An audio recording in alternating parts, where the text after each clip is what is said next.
Thank you so much for watching Landumc Goes There. Please subscribe and hit the like button and the bell notification button. Platoon is a 1986 American war film that was written and directed by Oliver Stone. It stars Tom Berenger, William Dafoe, Charlie Sheen, Keith David, John C. McGinley, Forrest Whitaker, and Johnny Depp. This is the first film of a trilogy of Vietnam War films that was directed by Stone, followed by Born on the 4th of July from 1989 and Heaven and Earth from 1993. The movie made waves by doing something entirely new, showing the Vietnam War from a view of someone who fought in it. The director, Oliver Stone, was an infantryman for 14 months in 1967 and 68, and he was determined to portray this experience accurately.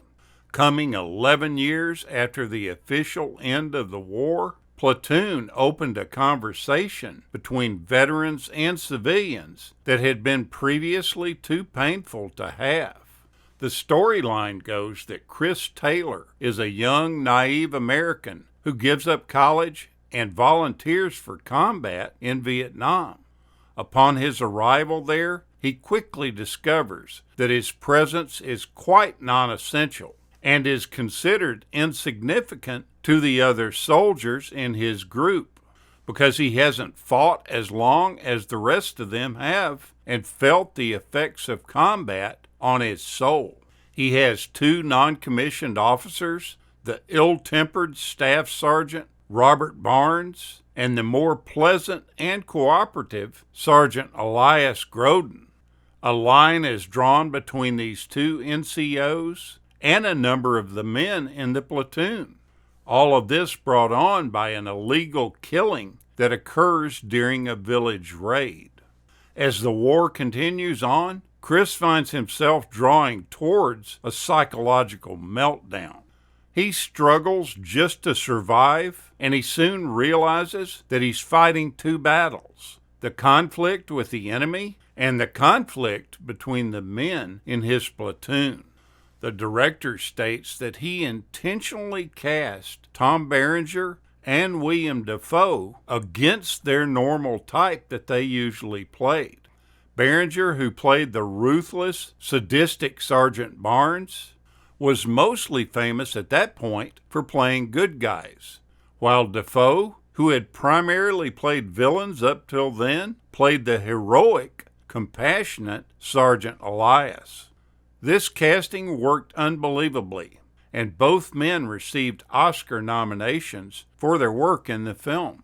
Before shooting commenced, all the actors had to undergo an intense 2-week basic training in the Philippines under the supervision of a military advisor.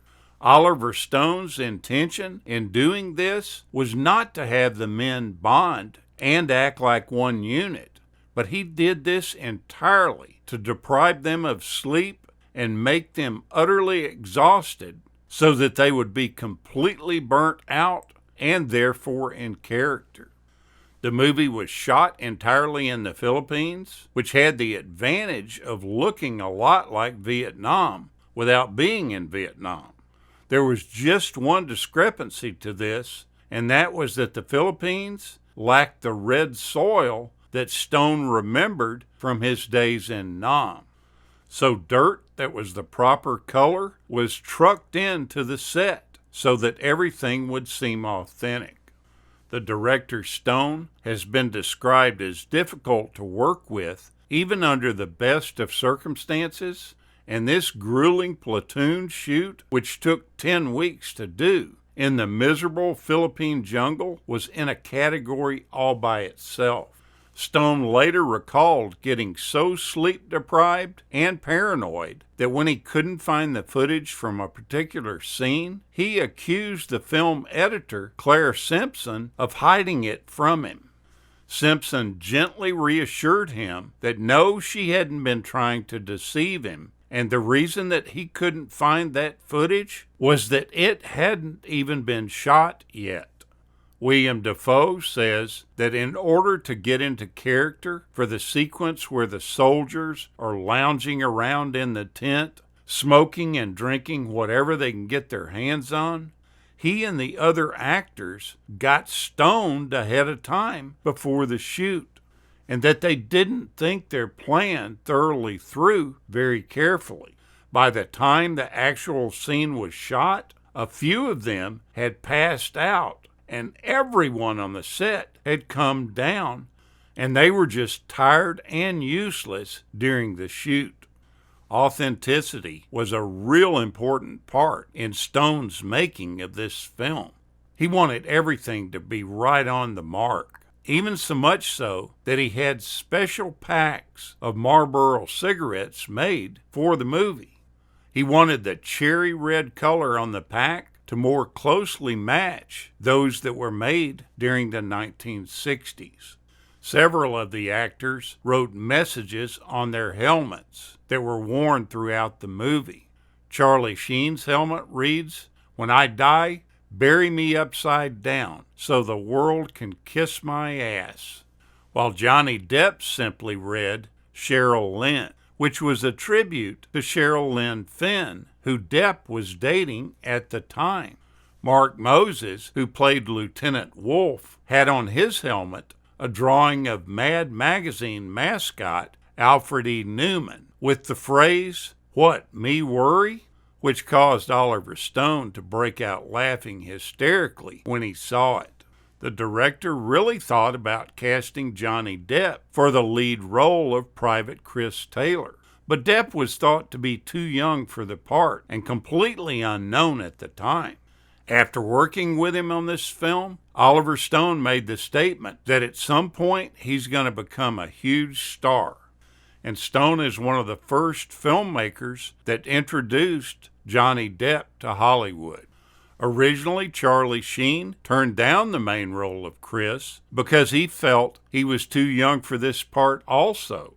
His brother Emilio Estevez was offered the part, but the project fell apart due to some financial problems. 2 years later, it was reinvigorated and given the go-ahead, but Estevez had already committed to other things. Charlie Sheen once again read for the part, and he won it. Now, one of the most interesting things that I find about this movie is that Oliver Stone first wrote the draft for Platoon in 1971. And after doing that, he sent a copy of the script to Jim Morrison in hopes that he would play the part that Charlie Sheen ends up playing. They found this script with Jim Morrison when he was found dead in Paris. It's unknown whether he had completely read the script or whether he would have actually been cast in the role if he had lived. However, the director Stone eventually made the movie The Doors in 1991 based on Morrison's life. If you've never seen Platoon, take the time to watch it. It's an intense film, and it leaves you pretty much rattled when the thing is done.